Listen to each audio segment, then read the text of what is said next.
और नरक में पता है क्या होता है? एक बच्चा पढ़ना है 19, क्या लिखा है? लूका और उसकी 16 अध्याय और उसकी 19, क्या लिखा है? एक धनवान मनुष्य था जो बेजनी कपड़े और मलमल पहनता और प्रतिदिन सुख विलाप और धूप धाम के साथ रहता था। यहाँ पर लिखा है वो मर गया। मरने के बाद 24 में लिखा है क्या हुआ?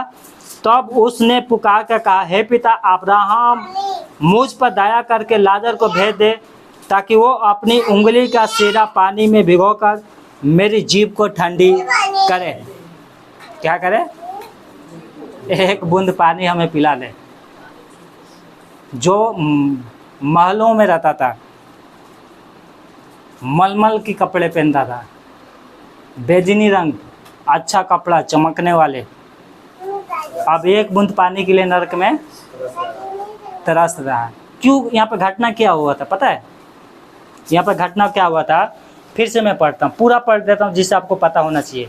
मैं पढ़ता हूँ, क्या इसने नहीं सुना होगा पर माना ही नहीं। सुनना ही काफ़ी नहीं होता है, मानना पड़ेगा। उधार पाने के लिए छुटकारा तो दे देगा। अब छुटकारा सबको मिल गया, अब घर में बैठो, पर उधार कौन करेगा? उधार चाहते हो कि देखो यहाँ के दुख जितना मिल रहा है सह लो, जहाँ वहाँ पर जाने वाले हैं ना वहाँ पर सुख ही सुख है। वहाँ की खोज करो। कहाँ की? स्वर्ग लोक की, जहाँ पर प्रभु यीशु मसीह होगा। यीशु मसीह ने क्या कहा? मेरे आने से पहले जाति जाति में लड़ेगी। और पता है बाइबल की भविष्यवाणी प्रकाशित बकाया सब पूरा हो गया, बस एक नहीं हुआ है। आखिरी नरसिंगा फूका, तेरा मेरा सबका यीशु आने वाला है। 6 नरसिंगे फूक दिए गए हैं। हम बताइए। हाँ ठीक है, कल की न्यूज़ क्या था? हाँ पता क्यों हमला हुआ है? ज्वालामुखी पर ये भूकंप भी हुआ। अभी 3-4 दिन पहले की बात है ना? नेपाल में, नेपाल में कितना तबाही हुआ है। यीशु मसीह ने कहा मेरे आने से पहले भूकंप होंगे, अकाल पड़ेंगे। कितने बड़े बड़े अकाल पड़ा। सिक्किम में बांध टूट गया, बाढ़ आ गई। और सबसे बड़ी जाति है ना, जाति वापस में लड़ेंगे। और उससे भी बड़ी बात है ना, बताऊं क्या? यीशु मसीह पता है कब आएगा? जब पूरी दुनिया वापस में लड़ेगी उसी समय यीशु मसीह आ जाएगा। और कब आएगा? जब इजरायली मरने वाले होंगे। एक बात हिटलर आया, इजरायली कौन? हम लोग नहीं, हम तो इजरायली हैं, हम तो उठा लिए जाएंगे। यीशु मसीह आएगा, कलीसिया उठा ली जाएगी। पता है पूरी दुनिया में लड़ाई झगड़ा चलेगा। और जितने जाति के लोग हैं ना, और उसमें खासकर मुस्लिम लोग। इजराइल एक छोटा सा देश है। पता है कितना छोटा है? दिल्ली की इतना बराबर है। एक दिन बाइक उठा के पूरा इजराइल घूम लोगे। समझ गए? और क्या वहाँ पे लिखा है? वचन इस प्रकार से कहता है, यीशु मसीह आएगा, 3 बार आएगा। एक बार तो आगे चला गया, एक बार आएगा अपनी दुल्हन को लेने, यानी कलीसिया को लेने। दूसरी पर आएगा इस धरती पर 1000 साल राज्य करने के लिए। और वो कब आएगा? देखो जितने मुस्लिम लोग इंडिया से नफरत करते हैं, बाहर वाले मुस्लिम इंडिया से उतना नफरत नहीं करते हैं जितना इजराइल से करते हैं। दुनिया में जितने मुस्लिम हैं सब इजराइल से नफरत करते हैं। पता नहीं इजराइल ने क्या कर दिया इनका। अरे जब परमेश्वर ने कहा था कि मैं कनान देश इजराइलियों को दूंगा, अब्राहम के वंश होंगे, अब्राहम को और उनके वंशों को, तो फिर क्यों लड़ रहे हो भैया? अब्राहम का वंश कौन है? यीशु मसीह के मानने वाले लोग, जो याकूब से पैदा हुए हैं। अब्राहम से इसहाक, इसहाक से याकूब। वो याकूब के जितने बेटे बेटियां हैं वो सब इजरायली हैं संसार की तरफ से। हम लोग आत्मा के द्वारा इजरायली हैं, गोद लिए हुए बेटे। आपने देखा है किसी को गोद लिए हुए जो बेटे होते हैं ना, उनसे लोग ज़्यादा प्यार करते हैं? नहीं करते हैं? तो हम लोग गोद लिए हुए बेटे हैं। हालेलुया। और क्या होगा वहाँ पर, इजराइल को मारने के लिए सब जातियाँ एक मन हो जाएगी, उनका नाम निशान मिटा देगी, मिटाएगी नहीं, कुछ बची जाएंगे। उस समय उनके पास कोई चारा नहीं होगा, सारे हथियार खराब हो जाएंगे, उनके कोई काम नहीं आएगा। मतलब खराब हथियार उनके लिए कोई काम करेंगे, क्योंकि जो जातियाँ उनसे लड़ेगी उनके पास उनसे भी बड़े बड़े हथियार होगा। और वो उस समय वो एक मन होकर किसको पुकारेंगे? सेनाओं का ये होगा। कहेंगे वो हमारा परमेश्वर कहाँ गया जिसने समुद्र को 2 भाग कर दिया था जिसने हमें मिस्र देश से बचा कर लेके आया। उस समय परमेश्वर अपने पुत्र प्रभु यीशु मसीह को भेजेगा, और वो आएगा बादलों पर, घोड़े पे सवार होकर। बादल उसके लिए रास्ता बन जाएगी। आकाश में जो हवा चलता है ना, ये वायुमंडल, उसको नीचे नहीं गिरा पाएगी। और जब आएंगे ना यीशु मसीह, कहाँ आएंगे? जूठन पहाड़ पे, जो जकरिया में लिखा है। जूठन पहाड़ है, कोई और है मेरे घर से, शायद ऐसे है, कोई भी पहाड़ हो, है ना, परंतु वहाँ पर लिखा है पहाड़ 2 भाग हो जाएगी और सारे मुस्लिम, नाम नहीं लेना, जैसे बच्चन कहता है, वहाँ पर तो सारी जातियाँ लिखा है। परंतु हम जानते हैं कि यीशु मसीह से कौन नफरत करता है और इजराइल से सबसे ज़्यादा कौन नफरत करता है। मतलब प्राण निकलने वाले होंगे, है ना, तो भी रेंगते रेंगते जाना है। किससे लड़ने के लिए? इजराइल से। और जब देखेंगे सब तो घेर ही लिए, हमारे लिए कोई चारा नहीं, तब सेनाओं के यहोवा को पुकारेंगे ये लोग। तब उस समय आंखें खुलेगी, रोएंगे कि हम ही लोग थे जो इसके ऊपर विश्वास नहीं किया, इसको क्रूस पे चढ़ा दिया, है ना। प्रमोद भाई, अब बाइबल लो। बाइबल कहाँ है? रात में सोए नहीं थे? क्या बता रहा था? हाँ, तब जाके वो क्या होंगे? रोएंगे। पता है कन्फ्यूजन क्यों होगा, क्यों जाएंगे ये लोग मारने के लिए? कन्फ्यूजन इनके जीवन में ये है कि पहले यीशु मसीह को आने से पहले वो झूठे भक्ता आएगा और वो अपने आप को यीशु मसीह बताएगा, और अपना सारा अधिकार में दूसरे को, एक और भविष्य वक्ता होगा जो अपने आप को स्वयं परमेश्वर बनाता है वो अपना अधिकार उसको दे देगा, और आगे आगे यीशु मसीह पीछे पीछे यीशु मसीह आगे आगे चलता है, वो बोलेंगे ऐसे चलेगा, थोड़ा नौटंकी भी करेगा, है ना। पता यीशु मसीह किसी के साथ सामने झुका था क्या? वो तो राजा के सामने झुका नहीं, और उसके सामने झुकेगा, झुक के चलेगा ऐसे। चलो इजराइल से लड़ने चले, आगे आगे वो जो अपने आप को परमेश्वर बना के बैठा है, पीछे यीशु मसीह और पीछे सारे जातियाँ, चलो लड़ते हैं। पता वचन में क्या लिखा है? जाएंगे तो लड़ने के लिए, यीशु मसीह अपनी फूंक से उनको ख़त्म कर देगा हालेलुया। फिर उनको नानी याद आ जाएगी कि यीशु मसीह ये नहीं है, वो है। हालेलुया। यीशु मसीह को घाव भरा नहीं है जो क्रूस पे चढ़ा था। 2000 साल हो गया, घाव सूख जाना चाहिए, नहीं सूखा है। क्यों नहीं सूखा है? पता है क्यों? क्योंकि वहाँ पर 1 दिन और यहाँ के 1000 साल 1 दिन के बराबर है। आपको मान लो कोई ला के अंगुली में ऐसे चाकू मार देगा ये हाथ में, तो कितने दिन में ठीक होंगे? 3 दिन में हो जाएगा। जख्म दिखाई देगा ना 3 दिन में, तो बिल्कुल जख्म जैसे लगेगा ताज़ा है बिल्कुल। यीशु मसीह को स्वर्ग में गए हुए कितना दिन हुआ है?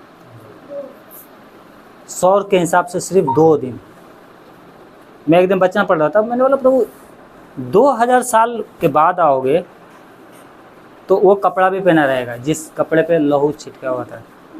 लहू भी नहीं ख़त्म हुआ 2000 साल में, तो पता नहीं पूरा दुनिया ख़त्म हो जाती है। मतलब कितने जन्म हो गया, और उसके घाव भी नहीं ख़त्म हुआ है यीशु मसीह का। फिर वचन याद आया, वहाँ पर अभी प्रभु को 2 ही दिन ही हुआ है, गया हुआ है, तीसरा ये चल रहा है। तो इसलिए इजराइल का युद्ध शुरू हो गया है, अभी भी समय है, अपनी जीवन सुधार लो। यीशु मसीह आने वाले हैं, इजराइल से सब लड़ेंगे, लड़ने दो लड़ने वालों को। यीशु मसीह आएगा जब देखी जाएगी, है ना। मतलब हमारे लिए नहीं, वो देखेगा, है ना। जाकर लड़ते रहना यीशु मसीह से।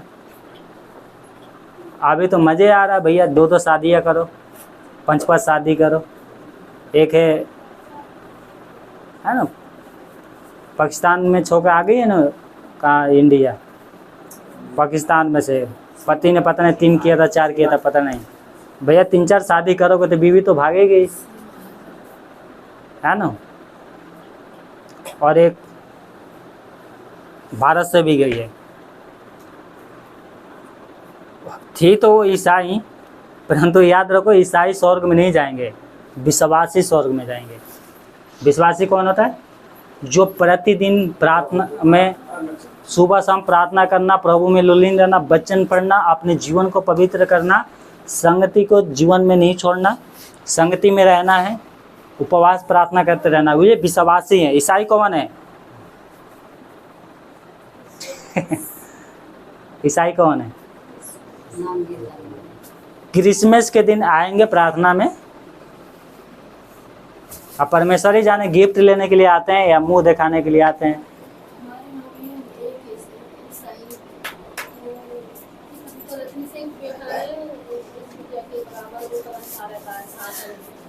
और वो पहले तो परमेश्वर भी थी, जन्म से मतलब खानदानी में उठा हुआ इसलिए ऐसा ही है। और आप पता नहीं क्या डेली मंदिर पे लोटा डालने जाते हैं, पता नहीं क्या।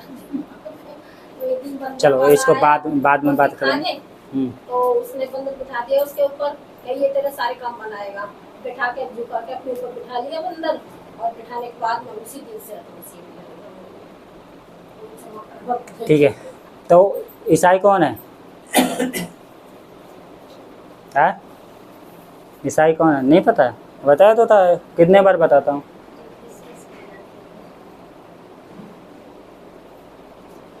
ये क्रिसमस के दिन आते हैं वो तो है ही, पर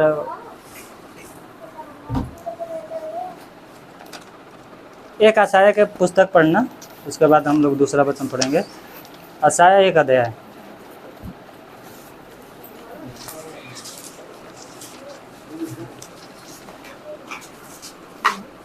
क्या परमेश्वर कहता है 3 में, बैल तो अपने मालिक को और गधा अपने स्वामी की चरनी को पहचानता है, परंतु इजराइल मुझे नहीं जानता, मेरी प्रजा विचार नहीं करती।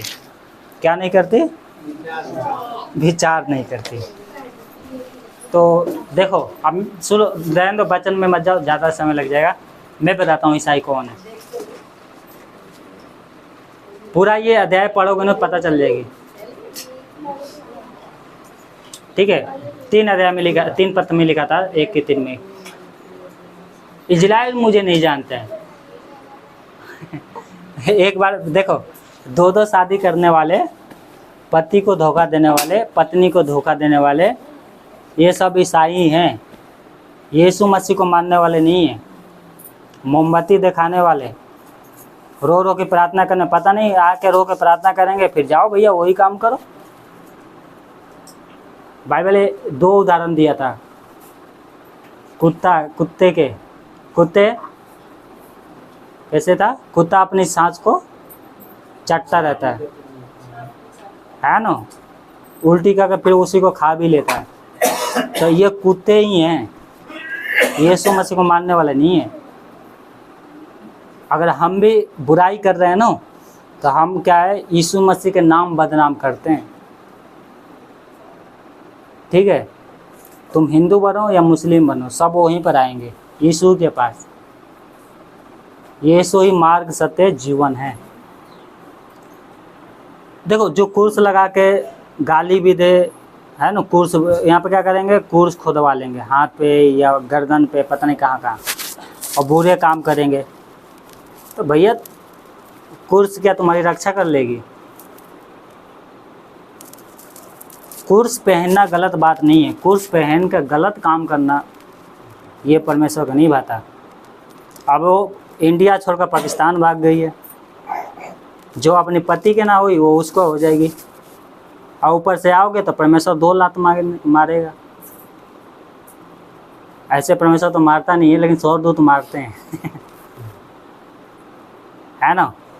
तो अपने पति को धोखा मत दो, प्रभु में आनंदित रहो, पवित्र रहो, क्योंकि हम लोग स्वर्ग में जाने वाले हैं। स्वर्ग में जाएंगे तो क्या मुँह, कौन सी मुँह लेके जाएंगे? गाली वाले, है ना। तो गाली देना है ना तो छोड़ दो, गाली देना छोड़ दो।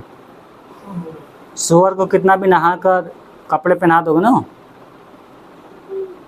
वो एक बार छोड़ के देखा ना, 1 साल के बाद भी रखो कपड़े पहना कर, कहाँ जाएगी? उसका जगह कीचड़ी में है। तो कुछ लोग नाश होने के लिए पैदा हुए हैं, उनको वचन समझ में नहीं आता है। पता नहीं क्यों नहीं समझ में आया। गाली देना समझ में आता है, दारू पीना समझ में आता है ना, विश्वासघात करना समझ में आता है, वचन समझ में नहीं आता है। पता नहीं कितना बड़ा वचन है। अरे वचन कहता है कि गाली देने बंद कर दो, तो ये समझ में नहीं आता तुम्हें? 10 आज्ञा दिया था प्रभु ने, सिर्फ मुझको छोड़कर दूसरे को नहीं मारना है, दूसरे को परमेश्वर मत बनाना। ये बात समझ में नहीं आती है। सिंपल सी बात है। अपनी माता पिता के, उससे पहले कहा था 6 दिन काम करना है, 7वां दिन विश्राम का, उस दिन आके महिमा करना मेरी। ये समझ में नहीं आती है। चोरी मत करना, तेरे माँ बाप बूढ़े हो जाएं तो उनको घर से मत निकालना। दुनिया में 10 ही पाप है जो लोग बहुत कर रहे हैं। व्यभिचार नहीं करना है, शादी हो गया तो अपनी जीवन साथी को धोखा मत दो, दूसरे की बीवी खूब सुंदर है उसकी लालच नहीं करना है, उसका घर कितना अच्छा बना है मैं भी बनाऊंगा, वो भी लालच नहीं करना है, खून मत करना, ना तो किसी को जान से मारना है और ना ही गर्भपात करना है। पता है, गर्भपात में बार बार बताता हूँ, दुनिया में जितना आबादी है ना उतना लोगों ने अपने पेट में हत्या कर दिया है। सबके जीवन में सब दवाई खाते हैं बच्चे गिराने के लिए। 800 करोड़ आबादी है, 800 करोड़ जिन जिन की बीवियाँ है सब दवाई खाया, बच्चों को जान से मार दिया। क्यों? दुनिया अंत होने के कगार पे है। पाप, कनानियों ने इतना बड़े बड़े पाप किया, वही पाप लोग आज कर रहे हैं। कनानियों क्या, वो मनुष्य नहीं थे? वो भी मनुष्य थे। क्यों उनको निकाल के इजराइलियों को दे दिया? हमें भी परमेश्वर निकाल देगा अगर हम अपने आप को नहीं सुधारेंगे तो। आज समय है, अपनी पापों को छोड़ दो। क्या करता था ये? प्रतिदिन सुख विलाप से रहता था ये आदमी। दारू पीना, महंगे महंगे शराब पीना, महंगे महंगे कपड़े पीना, महंगे महंगे यात्रा करना, जैसे गाड़ियों में घूमना। उस समय तो गाड़ी नहीं थी, पर उस समय रथ घोड़े थे। 4 पहिया गाड़ी में होती है ना, लोगों ने 4 गुलाम रखे थे मनुष्यों को। भैया हम कहीं भी जाएंगे, हमारी डोली उठा के लेके चलो। प्रभु ने कहा था मनुष्यों को भी गुलाम नहीं बनाना है। लोग बना, उस समय बनाए थे सब ने। अब तो सब खत्म हो गई, लेकिन अभी भी है कहीं कहीं। तो ये सिंपल सी प्रभु की आज्ञा है, इसको मानो। हालेलुया। इस बात को ध्यान रखना है, ठीक है। एक और वचन पढ़ेंगे, मत्ती। हालेलुया। परंतु जो अच्छे वृक्ष नहीं है वो क्या है? थोड़ा सा क्लेश आता है, थोड़ा सा प्रॉब्लम आता है, लोग बोलेंगे तूने अपना धर्म बदल दिया, तूने अपना जाति छोड़ दिया। जाति क्या होती है? दुनिया में एक ही जाति है और मानव की जाति। जाति तो तुम लोगों ने बनाया है, हम लोगों ने बनाया है ना। तू ये है, तू वो है, तू नीचे है, तू ऊंच है। थोड़ा सा क्लेश होती है, लोग क्या है प्रभु को छोड़ देते हैं। लोग बोलते हैं अरे तूने धर्म बदल लिया, तो क्या है ताना मानते हैं, बस हो गया। और कुछ लोग क्या है विश्वास तो करते हैं, आनंद से भर तो जाते हैं, परंतु धन की धोखा प्रभु को छोड़कर चले जाते हैं। समझ रहे? धन की धोखा क्या है? हमारे लिए नहीं है। धन के चक्कर में पड़ोगे प्रभु से दूर हो जाओगे। इसलिए जो प्रभु का है प्रभु को देना है, जो समय प्रभु का है वो समय प्रभु को दो। कमाने के लिए प्रभु मना नहीं कर रहा है, परंतु कमा कर प्रभु को मत भूलो। उस धन किस काम को कि तुम्हारा नाश ही कर दे। जिंदगी भर 40-50 साल तो मेहनत करोगे और लास्ट में तुम्हारा नाश ही हो जाएगी। काम भी करो, प्रभु को मत भूलो। जीवन पवित्र करना बहुत ज़रूरी है।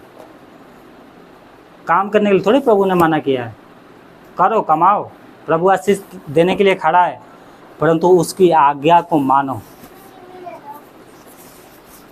फल लाना है, सुसमाचार प्रचार करना है, हमारे जीवन में फल लगना चाहिए। जीवन का फल पता है क्या है? अगर हम गलातियों पढ़ते हैं 5:22-23 तो यहाँ पे लिखा है आत्मा के फल। जो यीशु मसीह को मान लेते हैं उनके जीवन में फल लगना चाहिए। वो फल क्या है? पहला फल क्या है? प्रेम। क्या है? अपने घर में अपने पड़ोसी से प्रेम करना है। कौन सी प्रेम करना है? अगर उसके घर में खाने के लिए नहीं है तो उसको क्या हो, तुम दो। ये प्रेम होता है। ये नहीं कि दूसरे से प्रेम करे उसके साथ भाग गए। तो प्रभु के पास जाओगे ना तो प्रभु खूब मारेगा। लिखा है ना, जिसको थोड़ा दिया गया था, नहीं, वहाँ पर इस प्रकार से लिखा था कि जो जानबूझकर गलती करता है वो ज़्यादा मार खाएगा। तैयार नहीं रहेगा, मार खाएगा। प्रेम दो होता है, एक तो संसार की तरफ से होता है और एक परमेश्वर की तरफ से होता है। अगर हमारी बहन के पास कुछ घटी है, विश्वासी है, आती है, अगर आपकी पड़ोसी हो, वो विश्वासी हो ना हो, आज वो रो रहा है तो क्या करना है? उसकी सहायता करना है, एक दूसरे से प्रेम रखना है। ये हमारे जीवन में फल होना चाहिए। दूसरा क्या है? आनंद। प्रभु में आनंदित रहो, सारा आनंदित रहो। शांति, जीवन में शांति होना चाहिए। आत्मा शांति पाएगी तो पूरा शरीर शांत रहेगा। आत्मा चंगा होता है तो पूरा शरीर चंगा रहेगा। आत्मा चंगा नहीं रहेगा तो पूरा शरीर ही बेकार है। जब आत्मा ही नाश हो जाएगा तो क्या करोगे शरीर को? तो इसलिए क्या ये ध्यान रखना है, धीरज धरना है। प्रॉब्लम आएगी, धीरज धरो, प्रभु पर भरोसा रखो। दया करना है, भलाई करना है, विश्वास करना है, निर्मलता और संयम, ये सब हमारे जीवन में दिखाई देना चाहिए। पवित्र आत्मा का फल हमारे जीवन में होना जरूरी है। परमेश्वर की आज्ञा मानना है, जीवन में फल लगाओ। अगर जीवन में फल नहीं लगा तो हे प्रभु कहते रहना। वो बोलेगा हम जानते ही नहीं तुझे, कौन है तू? बोल रहा था ना उस सब, क्या बोल रहा था? जब तुम मेरी बात ही नहीं मान रहे हो तो हे प्रभु क्यों कहते हो मुझे? और एक जगह और भी कह दिया, हे प्रभु कहने वाले सब स्वर्ग की बारिश नहीं होंगे, वही होंगे जो मेरे पिता की इच्छा पर, उसकी मार्ग पर चलते हैं, उसकी बात को मानते हैं, उसकी आज्ञाओं को मानते हैं, वो अधिकारी होंगे। हे प्रभु कहने वाले बहुत है। हे प्रभु कहने वाले थोड़ी सब स्वर्ग में चल जाएंगे। बदमिसवा हो गया है या नहीं भी हुआ है, प्रभु से वरदान मांगो। क्या वरदान है? पहला कुरिन्थियों 12:1-11 पढ़ते थे। यहाँ पे लिखा, पहला बुद्धि था, दूसरा ज्ञान था, तीसरा विश्वास था, चौथा चंगा, पांचवा सामर्थ के काम, छठवां भविष्यवाणी, सातवां आत्माओं की परख, आठवां अनेक प्रकार की भाषा, नौवां भाषाओं की अर्थ बताना। ये परमेश्वर की आत्मा से फल मांगो, पवित्र आत्मा से मांगो, वो तुम्हें देगा। Hallelujah, hallelujah. टाइम होने वाला है। देखो टाइम ऐसे इतना होता नहीं है, क्योंकि हम लोग क्या है, खुद ही 1 घंटे लेट आ रहे, पता नहीं क्या हो गया। मैंने पिछले बार भी कहा था, टाइम से घर से निकलो, 5 मिनट पहले पहुंच जाओ। 10 बजे के समय तो हम 10 बजे निकलते हैं, तो 10:30 बजे पहुंचोगे, 11 बजे पहुँचते हैं। टाइम से आया करो, ठीक है? तो ठीक है, ये हमें क्या है, ध्यान रखना है।